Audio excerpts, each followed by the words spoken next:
The potential from red clover is massive. So we know from a range of studies that, we can expect, 200 to 300 kilos of nitrogen to be fixed by the red clover plant. So really it has a massive role to displace chemical nitrogen inputs out of the system. But as well as that, we know that there can be, benefits in terms of the animal response when consuming red clover silages. Hello, I'm Stuart Childs and you're welcome to the Dairy Age, the Teagasc Dairy podcast. We're bringing you the latest information, insights and opinion to improve dairy farm performance. With the focus being on reducing the chemical nitrogen input on farms to reduce nitrogen surpluses, there is increasing interest in the role of red clover silage and what it can do to reduce chemical N input. Nicky Byrne of Teagasc Grange has been working with red clover on the dairy beef system trials with the last few years, so I asked him to tell me more about the role of red clover, and I started by asking Nicky if there are particular scenarios that are best suited to red clover. The potential from red clover is massive, but really where we probably see its main role is in those silage swards. So we know that red clover has a massive ability to fix atmospheric nitrogen and make it plant ready available. So we know from a range of studies that, we can expect, 200 to 300 kilos of nitrogen to be fixed by the red clover plant and made available to other plants grown in that sward. So really it has a massive role to displace, chemical nitrogen inputs out of the system. But as well as that, we know that there can be, benefits in terms of the animal response when consuming red clover silages. So that can, in effect, displace concentrate use out of our ruminant systems. And I suppose a combination of reduced fertilizer inputs, potentially less concentrate requirement, them combined can really reduce cost and improve our nitrogen use efficiency of our systems. So look, I think red clover, especially in a silage sward, a multi-cut system, that's probably where we see it working best, and where a lot of producers probably have an outblock that maybe isn't that suitable for animal grazing, and that they can get to with slurry, that they find that, a red clover crop can be very well suited in that scenario. Okay, so you mentioned the outblock scenario there, Nicky. I suppose in highly stocked farms, most of these people are probably depending on those outblocks for the 2 cuts of silage in a lot of cases, and then coming back in maybe with young stock afterwards. Is that going to go against the scenario for the red clover, or what's your thinking on it? And we'll say, in terms of, does it offer some support maybe for zero grazing, again displacing silage maybe in the first rotation, that you could, we'll say, this has a great ability to grow. So is there a scope to maybe manipulate that a little bit? That you talked about the multi-cut system there, that you'd be looking at 4 cuts that might involve a zero grazing or a 5 cut. 4 cuts, 4 to 5 cuts probably, including maybe zero grazing at the start of the season and grazing then with young stock at the end of the season. Is that feasible, or is it just going to burn it out? Yeah, so I suppose one of the big things that we'd find important, is not to carry a heavy cover into the winter months. As days shorten, they get cooler, we'll see a clover melt, start to happen, from October onwards. So really what we want to do going into the winter months is to clean off those swards, carry a low cover, and maximise the amount of light that is able to get down to that clover plant, when growth does come back in the springtime. So be it, if that's going to be done with a zero grazer, if it's going to be done with a very controlled light grazing, I wouldn't be too worried about the method, as long as it's cleaned off and that we maximise and encourage light into the sward. What we do here in Grange, so look, we have a dairy beef system. So we do a 3-cut silage system. Then we'll probably grow between September and housing. We'll probably grow another, 2 ton off those swards in the autumn time. And we graze that off with our dairy beef weanlings, probably, 250 to 280 kilos live weight, very intensive grazers. And we probably, we pick our window of opportunity to get in to clean off those swards with those animals without causing any damage to the plant. So we give day allocations. We get them to eat the entire sward offering, so the clover and the grass, and we move off then what we've grazed. And one thing, what I see as a risk is, where it is an outblock, a farmer might decide to leave out, a group of animals to that outblock, more or less set stocking them until it's cleaned off. And, there's probably a lot of extra treading, and we're probably exposing the plant to greater risk of damage during that period. So what we do is, we block graze in day allocations and keep them continuously moving on and through the area. So look, it's more so for the sward rather than the animal at that stage of the year to set it up for first coat silage, come early May the next year. Okay, so you mentioned there the day allocations. Now I presume that's a 24-hour allocation, just to clarify. Yeah. Yeah, okay. And so then grazing it off in rotation isn't causing you a problem then either. Like, I'm just thinking, if there's a nice bit of this on an outblock and people are grazing it with young stock, obviously, that they're going to be going through it, like you said there, maybe over a couple of days. So like if they start in October and for whatever reason they can't get at it in October and it's back in November before they go at it, is that going to have a detrimental impact on it, or is it's not necessarily as short-lived as that kind of window that they have to clean it like? Yeah, look, you probably have a greater window than that. You will see clover percentage will start to reduce though as we move into the autumn and the winter. And is that just the melt that you were mentioning earlier, in that is just dying back, or is it a consequence of something else? Yeah, it would be the melt and a kind of a dilution effect, that the grass isn't dying back or reducing at the same rate. Sorry, no, is that going to actually impact on it subsequently then if that happens, or is it okay? Yeah, so what you could end up in that case is that you get it outcompeted for light by the grass plant, if it does get too much of an advantage, in that late autumn and into the winter. What we would see is if we take it, say, in early September, around, third cut, you're probably close to 90% red clover on a dry matter basis in the sward. If we skip forward into October, November time, we're probably back down, mid to low 20s in terms of red clover on a dry matter percentage. So it's probably back, at a more easier to manage clover level for grazing with those animals as well. And we'll see that decline further. And we probably, at the start of the year in January, our red clover proportion in the sward will be back, in the low teens, about 14, 15% dry matter. And what we want to do is to, give the sward conditions that will encourage, a very steady increase from that low level in January, right up to 30-40% come first cut silage in early May, and further 75 to 80 for second cut onwards. Because look, the higher the clover proportion we have, the more nitrogen that's been fixed, and ultimately the more tons that can be produced. So managing that proportion and encouraging a high level of clover during the growing season is going to be really important, and it probably all comes back to light.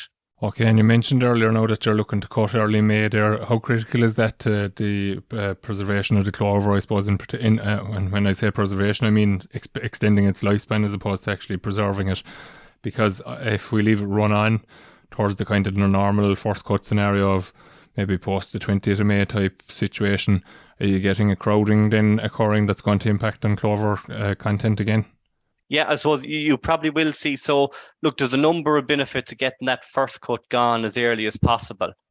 So one of the big ones is the earlier we can pull back that first cut, the earlier we can take the third cut silage, and we probably have a better chance of making good quality silage, earlier on in the autumn. We don't want to be making silage beyond mid-September, especially where we've a relatively high nitrates crop, reduced wilting conditions. That third cut can be difficult to ensoil. So pulling back that first cut, will benefit that. But a big one, what we see, once we get first cut taken, we should see a very, very, very rapid increase in the proportion of red clover in the sward.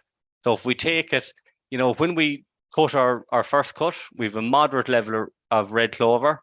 But once we let the light, hit that red clover plant, the grass is somewhat stunted after first cut, and you'll see that the red clover gets a big, big advantage from the reduced competition from the grass. And we see, it dominate the sward, in the run up to second cut. So we go from probably mid-30s up to perhaps mid-80s in terms of red clover percentage. So that's by reducing the competition from the grass and encouraging, letting the red clover plant benefit from, from all the light that's the sward is exposed to. So that the sooner we get that initial herbage cleaned off, the more, the more of an advantage we're giving the red clover plant going into those summer months. Very good. So just we've spoken about the risk of the treading damage there in the grazing late in the year. What's the story with the cutting height for it? We'll say in terms of the treading damage is obviously not to damage the crown on the clover plant in particular. So what's the situation with that cutting height? Do people need to be adjusting that, or is it an issue, we'll say? Yeah, so I suppose, look, from our experience here, it's quite difficult to adjust a lot of the mowers. And look, for research purposes, we're managing the grass-only swards identically to the grass clover. So they're cut with the same mower at a comparable stubble height. So if you measure that with a ruler, you're probably talking 7-8 centimeters of a stubble height with your conventional type mower. But one thing we find that probably is a bigger effect is the stage of cutting. So if we take that first cut, for example, if we let that push on up to the 1st of June, and go for a big, heavy, bulky crop, we're probably been a lot more severe on the red clover plant, that the growing point is nearly traveling up higher on the stem of the shoot of the plant, and that cutting that at the same height as what, a lighter crop cut in early May, it probably means two different things to those plants. So I think the stage of cutting probably will have a bigger effect than the height of the mower bed. But look, we don't want to be going, be it a grass sward or a grass clover, you don't want to be going too severe. But when we talk about the damage to the crown or the shoot of the red clover plant, see, red clover is probably different than our white clover, where white clover has a stoloniferous growth habit, so it can put down multiple growing points where it can rejuvenate from. Whereas with the red clover plant, it grows from a solitary growing point for that single plant. So if we've poor establishment or anything, there's no opportunity for those to tiller or to regenerate from the parent plant. It's, so if we start off at a very low level, it's very hard to increase that percentage over time. So we have to be really careful about protecting those plants because they're standalone individual plants. And if they get damaged out of the sward, it just creates space that isn't going to be occupied by a red clover plant. So you kind of have what you have, and it's about minding and managing that to carry it over as many years as possible. Just, I suppose, in terms of the cost of it then, Nicky, you've mentioned it, you're talking about maybe 200 kilos of nitrogen being removed from the system there, and the kind of corn prices fairly significant on a per acre basis, anywhere from 150 to 200 euro maybe an acre of a saving. Now it's not all as simple as that. I suppose there's the whole lifespan of the crop has to be taken into account, and then we'll say obviously the feeding of a red clover crop is slightly more intensive, maybe even nearly than your normal two-cut grass silage type scenario. So what kind of costs are we looking at in relation to saving on it? Yeah, so if we just take our Grange system here where we've incorporated in red clover, and if we take it and just for simplicity, if we look at it on a per bale basis, we're probably saving in the region of €8 per bale for a predominantly red clover silage-based sward over a grass-only sward. That grass-only sward is getting an extra 200 kilos of chemical nitrogen. So say from fertilizer alone, we're probably saving in the region of 200 to 230 euros per acre in chemical nitrogen input.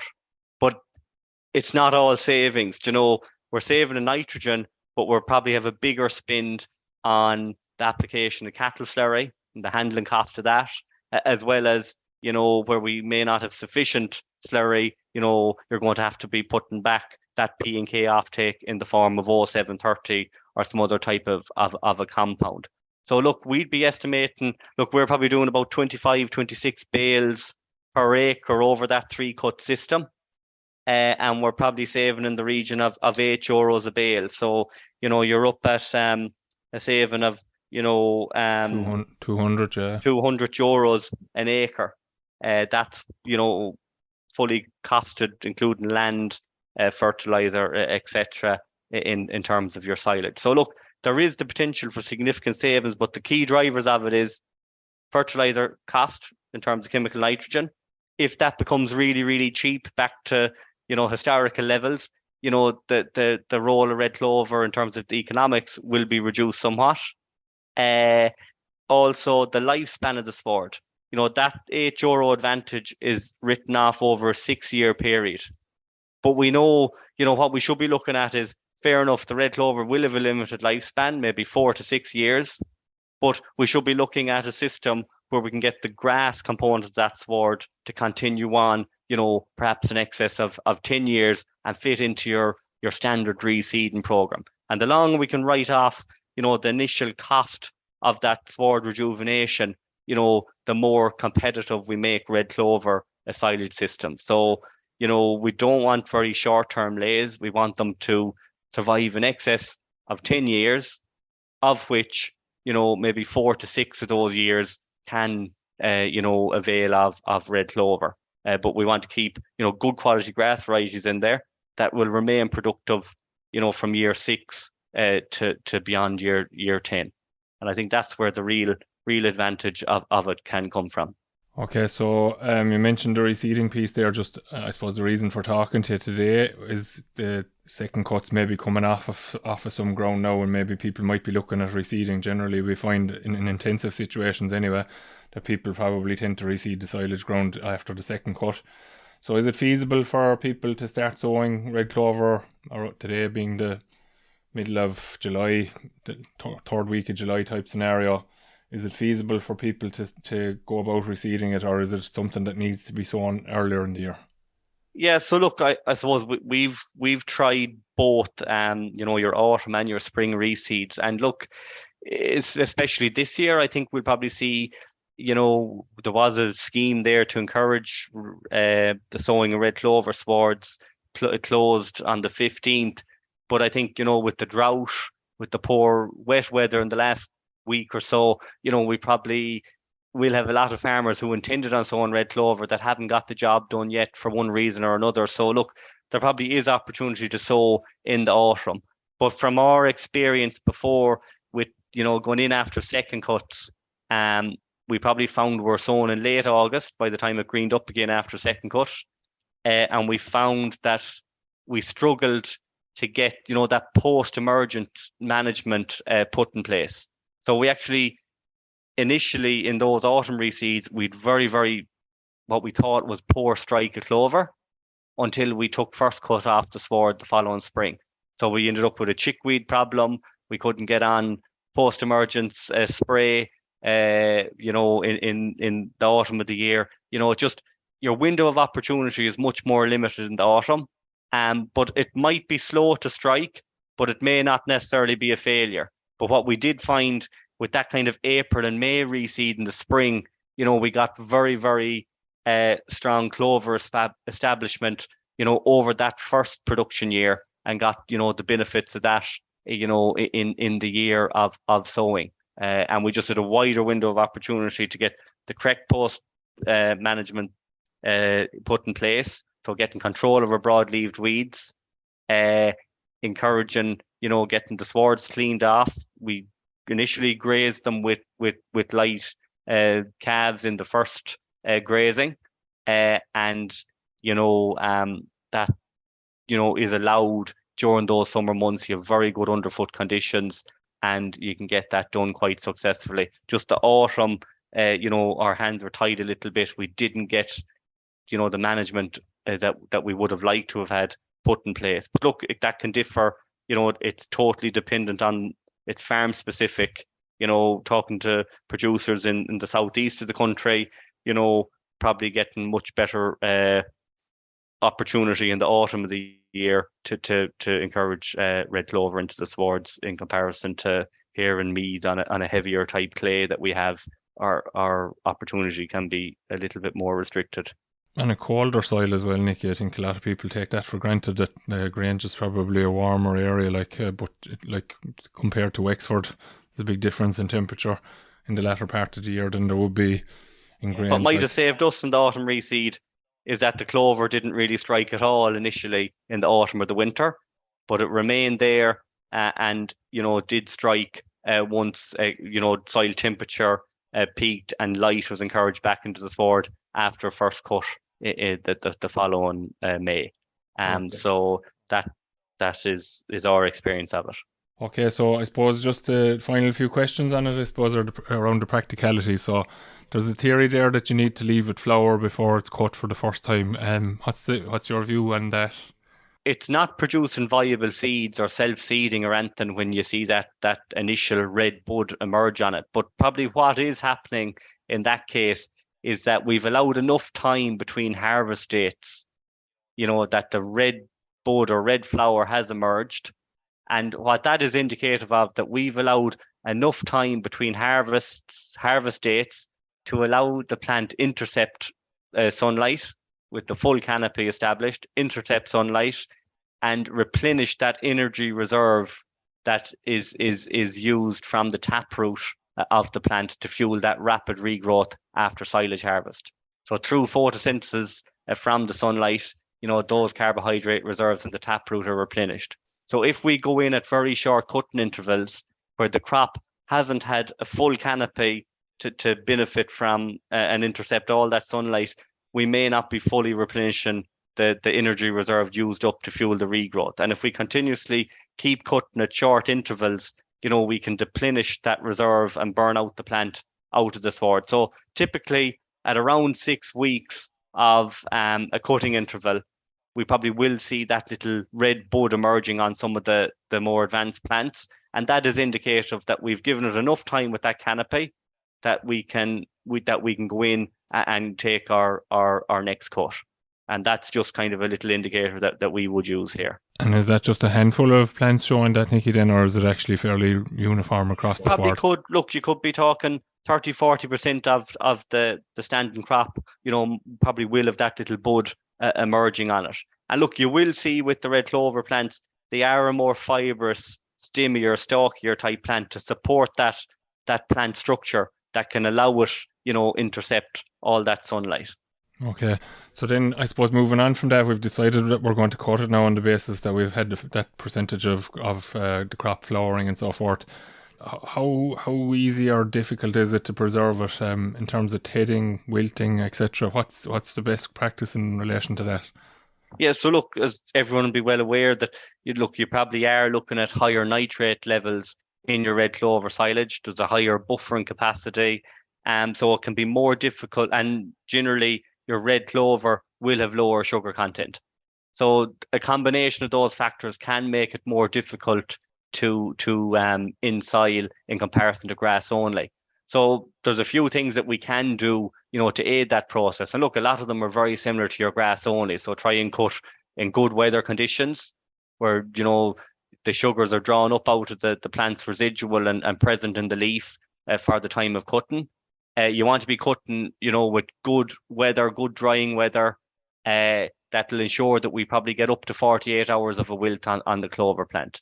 One thing that we try and do when we're wilting, you see, the red clover will be lower dry matter, but it dries out at a very quick rate once it's cut. And you'll see the first thing when we do get a wilt on it is the leaf curls up and it goes really, really dry. And if you just rub it between the two palms of your hands, you'll see it goes to dust very, very quickly. So if we go in with, a tedder or a rake, when we have, a certain level of drying on that leaf, the leaf can shatter and we can lose it out of the sward and miss out on all the nutritive value of that leaf. So what we try to do here, if we do have to condition the sward or rake it in or do anything like that, we try and do it while there still is some sap in the sward. So maybe within the first day of cutting, if we do have to rake it in or to row it up for picking, we try to do that when it still is relatively fresh and not overly dry at that point. So I would be saying try and minimize the amount of mechanical passes on the swards. If you have to ted it or do some of those interventions with it, make sure you have your machine set properly, that you're not overbeating the grass and getting shatter and lots of that leaf out of the sward. So probably low revs, in terms of your rakes, and bringing it in, as gently as possible and minimising leaf loss out of the crop. So is that suggesting that you cut it into 10-foot swarts and kind of try and row it up within 24 hours and maybe leave it another day then before you'd actually bale it up? Yeah, so our scenario here, we cut with a 10-foot mower conditioner, and we try to leave it in that sward for picking.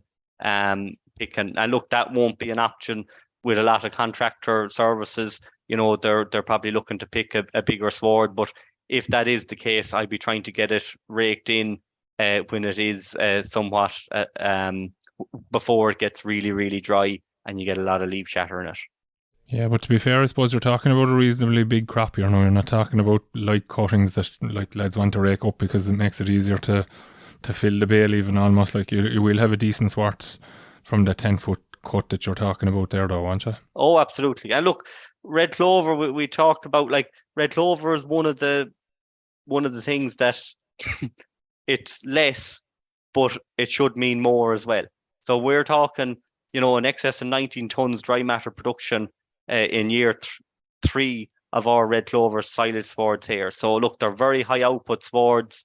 So it's not a a very low. It's a low input system, but it is capable of very, very high output when managed properly. So look, there is substantial cuts there across the first, second, and third. They are heavy crops. So look, if you do a 10-foot sward in those crops, is more than capable of making a very well-formed bale. Okay, so I suppose final question I'll put you, Nicky, is I know you're working, as you said, in the dairy beef side of things, and you've just have the most experience of the red clover at the moment. And I know Mike Deneen is doing a bit of work on how it impacts on the dairy cow. But what kind of category of animal would you be feeding it to? And we'll say from your experience of the dairy beef system there, what are the feeding characteristics of it like? Yeah, so as you said, look, Mike is looking at the role of red clover silage in early and late lactation, but we're looking at its role within a dairy beef system. But even if we take our dairy beef weanlings, I think they're a very good model for your dairy replacement heifers. And if we just take that dairy beef weanling over the first year, what we found this year in our initial trial feeding second cut red clover silage, we found that our dairy beef weanling, they grew 20% better in terms of average daily gain over their first winter, but they consumed 28% more dry matter per day over that first winter. So it's that extra dry matter intake, probably benefiting somewhat from an elevated protein intake as well.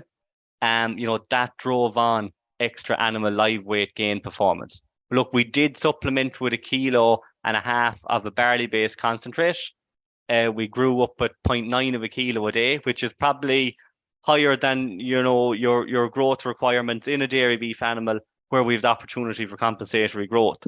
So really, what that performance from the red clover silage would indicate to us is that we potentially have a crop here that could displace the need to supplement with concentrates over that first winter to grow at a moderate rate. And one thing, I think it could be more important even in a replacement heifer scenario. Look, you want to have your heifers as advanced as possible to be at that minimum weight for breeding. Come breeding time for those heifers. So high quality red clover silages can be a great tool to target towards those replacement heifers to ensure good growth rates over the first winter, good lean growth in these animals, and get them well developed, that they're going to be on target for breeding the following spring or summer. And red clover, it has the opportunity to help you do that with low levels of concentrate, or perhaps even eliminating the need for concentrates. Okay, very good. So I suppose the final question, so Nick, kind of from what you said there, am I right in thinking that you're talking about getting 4 to 6 years out of your clover, and then obviously that they last for another 4 to 5 years after that? So is this really kind of a rotational crop as such, that maybe your high quality silage for your weanlings, for your early and late lactation animals, might actually be coming from the red clover piece, and that you could have a fairly substantial quantity of conventional silage still floating around in the system. Is that a fair summation of it? Absolutely, yeah. No, that's the practical realities of it. Look, we've 20% of our farm here on the platform in red clover silage. And to be honest, I wouldn't really like any more of it in red clover silage, because it does tie our hands in terms of that flexibility to opt between grazing or silage. So look, you're probably looking at that kind of a, proportion of your overall silage area, probably can have red clover, and that can be within a reseeding program. But we need to identify the animal categories that we get the best response from that red clover crop. So is it in that replacement heifer? Probably more so than in a dry cow. You're probably getting, marginal benefit, if any, in a dry cow diet. So look, you have to identify your stock categories where you want to prioritize and benefit from that high intake potential, high intake of protein. Where is that going to give you the most amount of benefit? But I just be very conscious about where you do sow this crop. It's not going to be the paddock right beside the parlour that you're going to tie up and put in a crop that requires a very, very different type of management. So you have to be smart in the areas you do that. And often, look, a lot of guys who do put in red clover, it's probably in maybe a bale system that is complementary to your pit silage for your grass, and that you have this reserve of really high quality silage, in bale format.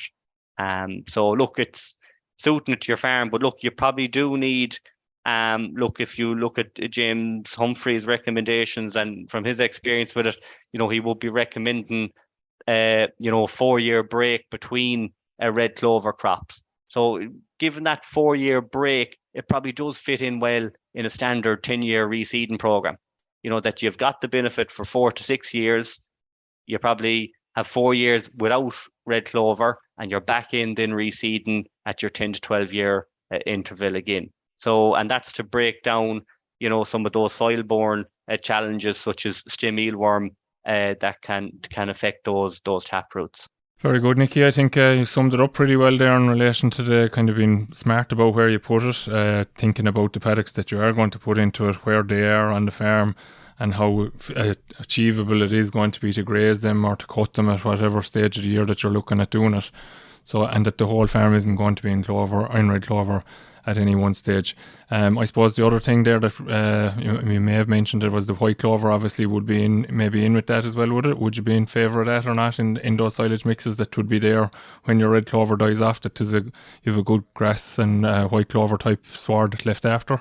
Yeah, I think, for our research system, because we want to look at the contribution of red clover to animal performance, we've left out white clover for that reason, that we didn't want to, mask where the differences were coming from. But I think when the red clover is gone, I want to have my best quality perennial ryegrass varieties and, white clover that can pick up where the red clover has left off. And look, the only thing you'd worry about is that you're starving the white clover light in that silage type system. But look, you're managing it still under a low nitrogen system, so it probably can benefit from that absence of chemical nitrogen application, that you should have a good proportion. Okay, Nicky, that's super. A very informative piece, and people will get real benefit from your advice and your education on this of red clover over the last number of years. So thanks for coming on with us today, and best of luck with the rest of the research. Thanks, Stuart. That's all for this week's episode of The Dairy Edge, and my thanks to Nicky Byrne for joining me on this week's show. Don't forget to rate, review and subscribe to the podcast. You can listen on Apple and Google Podcasts, as well as Spotify, and for more information go to the Teagasc website at teagasc.ie. I'm Stuart Childs, and join me next time for your Dairy Edge.